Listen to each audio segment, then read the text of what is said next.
Namaskar, welcome to my channel. I am Arshi Misra. In this video, we will discuss main features of Indian Constitution. So, let's start. सबसे पहले हम यह जानेंगे कि संविधान होता क्या है। संविधान कुछ नियमों और कानूनों का ऐसा संग्रह जो व्यक्ति के सर्वांगीण विकास में सहायक हो, वह संविधान कहलाता है। भारतीय संविधान की कई सारी विशेषताएं हैं, जैसे उनमें से है कुछ प्रमुख विशेषताएं हैं। विशालतम संविधान, भारत का संविधान बहुत ही बड़ा है। इनके कई सारे कारण हैं संविधान के बड़े होने के, जैसे विश्व के प्रमुख संविधानों का मिश्रण भारत का संविधान, प्रमुख देशों के प्रमुख विशेषताओं का एक मिश्रण है।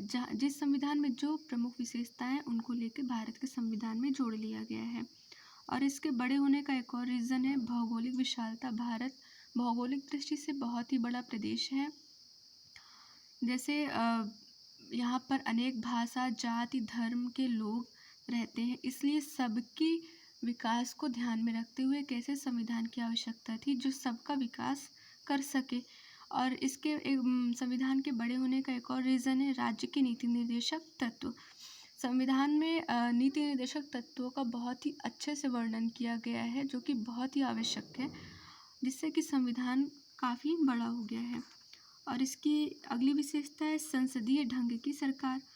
भारत में संसदीय शासन प्रणाली इंग्लैंड से लिया गया है और भारत का संविधान संघात्मक है, किंतु फिर भी यहाँ पर संघात्मक होते हुए भी, संसदीय शासन प्रणाली होते हुए भी यहाँ पर भारत में वास्तविक कार्यपालिका राष्ट्रपति ना होकर के प्रधानमंत्री और उसका मंत्रिमंडल है, क्योंकि यहाँ पर राष्ट्रपति, भारत में राष्ट्रपति नाम मात्र की कार्यपालिका है। इसको अगर हम अमेरिका से कंपेयर करते हैं तो अमेरिका में भी अध्यक्षात्मक शासन प्रणाली है, किंतु वहाँ पर राष्ट्रपति ही वास्तविक कार्यपालिका होता है, भारत से ठीक अपोजिट। फिर इसकी अगली विशेषता है मूल अधिकार। भारतीय संविधान में मूल अधिकार भाग 3 में अनुच्छेद 12 से 35 में वर्णन किया गया है, जो कि अमेरिका से लिया गया है। मूल अधिकार का तात्पर्य व्यक्ति के बहुमुखी विकास के लिए आवश्यक अधिकार ही मूल अधिकार है, और यह बहुत ही आवश्यक है। यदि व्यक्ति के पास उनका खुद का मूल अधिकार नहीं होगा तो वो अपना विकास कैसे कर सकेंगे, जो कि भारतीय संविधान की एक बहुत बड़ी विशेषता है। फिर इसकी अगली विशेषता है राज्य के नीति निर्देशक तत्व। यह भाग 4 अनुच्छेद 36 से 51 के बीच में है, जो कि आयरलैंड से लिया गया है। नीति निर्देशक तत्व वो है कुछ ऐसे निर्देश जिन्हें पूरा करना राज्य का कर्तव्य है, वो नीति निर्देशक तत्व कहलाते हैं। उनमें से कुछ हैं जैसे धन और उत्पादन के साधनों का न्यायोचित या समान वितरण, फिर और है निःशुल्क एवं अनिवार्य शिक्षा, जीवन स्तर को ऊंचा उठाना, ग्राम पंचायतों का संगठन आदि। एक राज्य यदि इन सारे कर्तव्यों का पालन करता है तो उस राज्य में व्यक्ति का बहुमुखी विकास होगा, जिससे कि उसके साथ में देश का भी बहुमुखी विकास होगा। और इसकी अगली विशेषता है नम्यता तथा अनम्यता का अनोखा मिश्रण।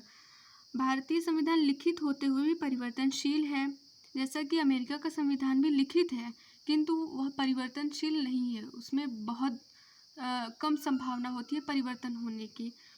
जबकि और ब्रिटेन का है वो अलिखित संविधान है, किंतु वहाँ पर क्या है कि परिवर्तन बहुत ही फ्लेक्सिबल है, वहाँ पर परिवर्तन आसानी से किया जा सकता है। और लेकिन भारत का संविधान इन दोनों संविधानों का एक अनोखा मिश्रण है, जिसमें कि परिवर्तन हो भी सकता है। सिर्फ कुछ ऐसे उपबंध हैं, इम्पोर्टेंट उपबंध हैं, जिनको कि परिवर्तन करने की एक विशेष प्रक्रिया होती है, उनमें आसानी से परिवर्तन नहीं हो सकता है। फिर इसकी अगली विशेषता है केंद्र की ओर उन्मुख। संघात्मक होते हुए भी भारत का संविधान केंद्र की ओर उन्मुख है। यह भी कहा जाता है कि भारत का संविधान संघात्मक है, लेकिन इसकी आत्मा एकात्मक है।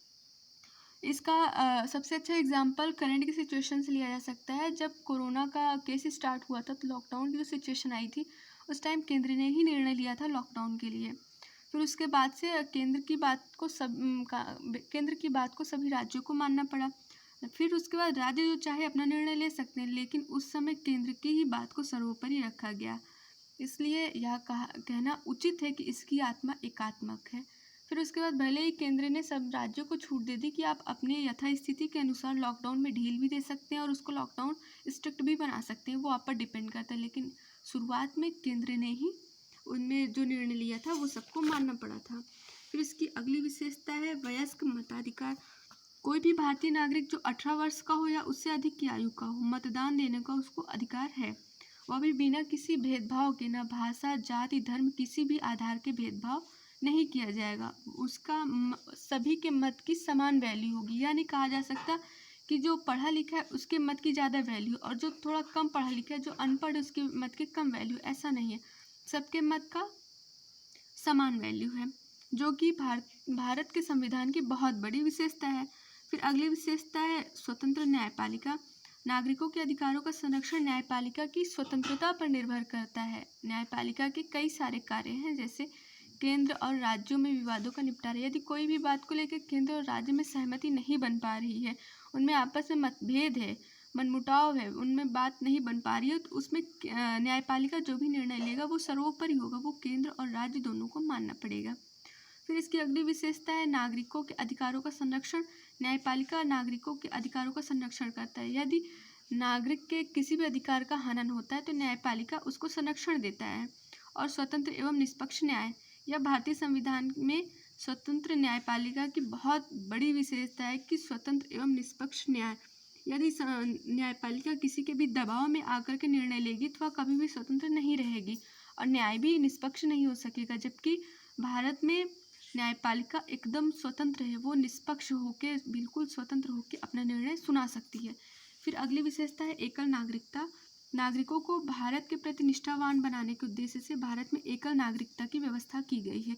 यद्यपि यहाँ संघात्मक शासन प्रणाली है और संघात्मक में अक्सर देखा जाता है कि दोहरी न्यायपालिका होती है, जैसा कि अमेरिका में न्यायपालिका नहीं, दोहरी नागरिकता, जैसा कि अमेरिका में देखा जाता है कि वहाँ पर दोहरी नागरिकता है, केंद्र का अलग और राज्य का अलग। लेकिन भारत में ऐसा नहीं है, भारत में एक ही नागरिकता और वह है भारत का नागरिकता। और फिर इसकी अगली विशेषता है पंथ निरपेक्ष राज्य की स्थापना। किसी भी विशेष धर्म के मामले में पूर्णतः तटस्थ है। मतलब भारत का संविधान किसी भी विशेष धर्म को विशेष मान्यता नहीं देता है। सभी धर्म एक समान है और सब अपने अपने धर्म की समानता से अपनी स्वेच्छानुसार पालन कर सकते हैं। सब स्वतंत्र है अपने मामले में। इसकी और भी बहुत सारी विशेषताएं हैं, जैसे संप्रभुता अर्थात बाह्य और आंतरिक मामलों में एकदम स्वतंत्र। भारत पर कोई भी दबाव नहीं बना सकता उसके डिसीजन को चेंज करने के लिए। और भारत में समाजवादी गणराज्य है और इसमें मूल कर्तव्य भी हैं जो कि बहुत ही आवश्यक हैं। और इसके अलावा भारत के संविधान में बहुत ढेर सारी विशेषताएं जिनका वर्णन करना शायद संभव ना हो। और जैसे कि लिखित संविधान, भारत का संविधान लिखित संविधान है, मतलब विश्व का सबसे बड़ा लिखित संविधान भारत का संविधान। इसके अलावा भी भारत में बहुत सारे संविधान में बहुत सारी विशेषताएं हैं। So thank you for watching this video and अब हम लोग नेक्स्ट वीडियो में मुलाकात करते हैं एक नए टॉपिक के साथ। Thank you.